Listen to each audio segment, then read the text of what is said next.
Welcome back. We're focusing now on a critical sector, which is one of the areas that they also highlighted in that retreat as a vital one to move the country and the economy forward, the power sector. Wonodi Rumundaka joins us now. He's the CEO, Nigeria Bulk Electricity Trading Company. Good morning and thank you for joining us today.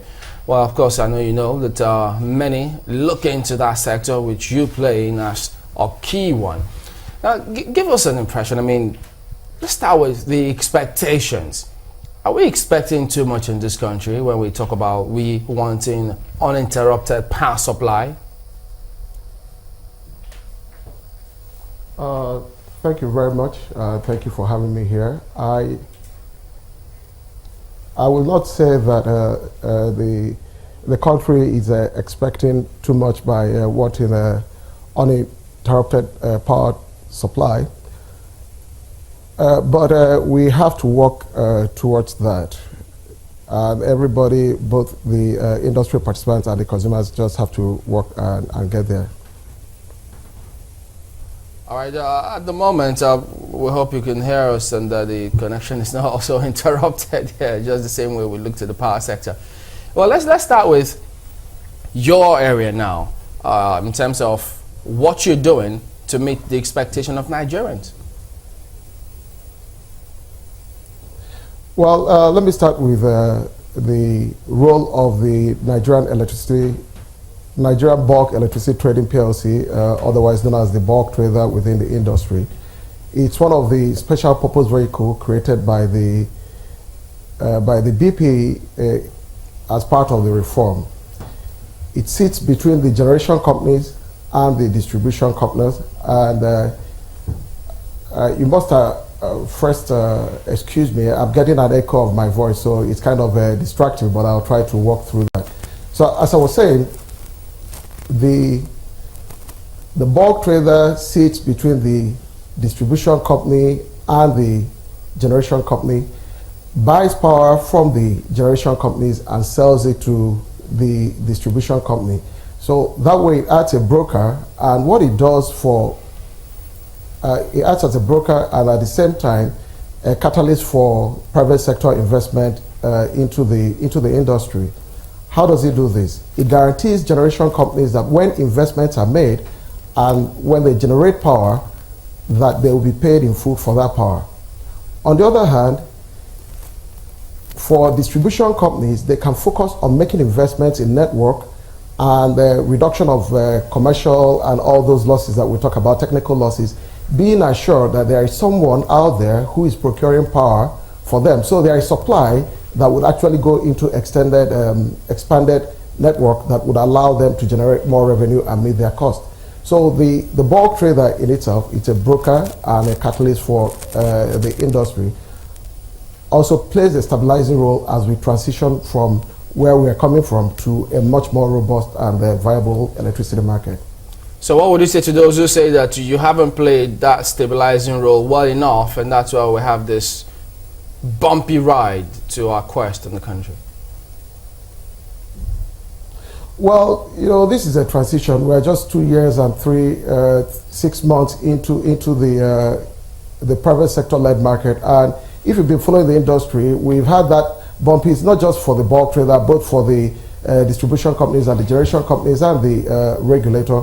We're working through that, and now at the heart of that was having some basic regulation that guides things, and also having a cost-reflective tariff that would pay for the cost from distribution companies and all the way up to gas suppliers. So now we have a cost-reflective tariff in the market. We should begin to see a well-stabilized electricity market. But I must tell you that there are still challenges that we have in the industry.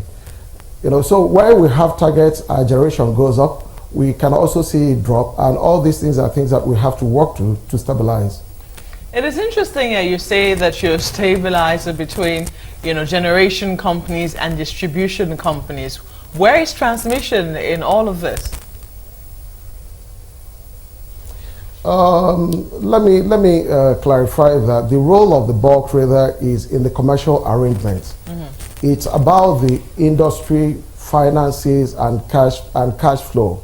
So when I'm talking about this, I'm talking about the the requirement on a commercial agreement. That's why we have a power purchase agreement with generation companies through which we buy power, and then vesting contracts with each of the distribution companies through which we transfer that power to them. The the transmission company, on the other hand, is on the physical side of the connection between generation companies and distribution companies. We are on the commercial leg, which is a very critical one when you're thinking about financing the sector going forward. Yeah, but what we've also heard is complaints by the transmission companies, transmission company, that it's not getting enough funding, or it's not getting a fair share of what it ought to get in terms of what customers remit. Is that true? Well, that is true. The tariff has not been cost reflective up to this moment, and therefore there is a shortage of funds for everyone operating within the industry. The gas suppliers are not getting enough. They are not paid for the gas supplied, even though we know the gas to power price is much lower than what industries pay. Generation companies are not getting their food payments. Transmission companies not getting food payments, and and even the discos also claim that they are not getting enough to make the investment that they need to make, especially related to meters and then expansion of the network. We hope that that changes with. We look forward that changes with the new tariff in place. Can you give us an idea? Because people have always imagined that when they let me just put it this way. I have always imagined that, when electricity is constant and my meter is on the constant read, and so also with the meters of many more Nigerians, that, monies will be raised. Does that happen? Do you also feel that impact in terms of the finances that come in for you to distribute? Mape, please, could you take that question again? I was wondering if, in terms of electricity supply and how much, money can be raised from that. When people say electricity has sort of stabilized in our areas, or, at a time when people felt electricity supply has stabilized somewhat, does it also reflect in terms of the amount of monies that you collect? Well, look at it this way. If the electricity goes up and it's not fully reflected in the cost of its production, then the more you produce, the more actual you have gaps in revenue. So if you have 100 units priced at 10 naira, and you're collecting 6 naira for it, for each unit you're losing 4 naira, and therefore that would be 4 times 100 that you're losing. Now if you raise that to much more, to about 200, then you're losing 200 times 4. So the whole idea is that you need to come to a cost, a tariff that is cost reflective, and then it will bridge that gap. Okay, so you're saying that at the time when people felt that electricity supply seemed to be improving, there was no reflection in terms of how much was being raked in and how much the bulk trading company had to, use to stabilize between the companies affected.